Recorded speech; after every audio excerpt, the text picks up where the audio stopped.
Hi everyone, it's me again, Otef, and welcome back sa aking channel. For today's ganap, tayo ay magpre-prepare para sa ating pagpasok sa ating work. So bago ako umalis, minimake sure ko muna na lahat ng kailangan ko ay madadala ko tulad ng ID, wallet, at iba pa na importante sa work. Yung ID ay isa sa mga hindi dapat makalimutan dahil yun lang ang nagsisilbing access para makapasok ka sa company. So without your ID, huwag ka na lang pumasok. At nandito na nga tayo papuntang office. Papunta ako nito sa comfort room para magpalit ng shirt kasi dapat naka-white t-shirt kami as instructed sa amin for the CS week. At ayan, ready na po tayo sumabak ulit sa tawagan.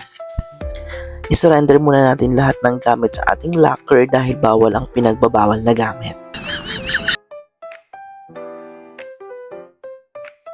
At fast forward na nga, tapos na ang shift at uuwi na tayo. Bumili lang ako ng tortang talong para sa aking ulam bago matulog.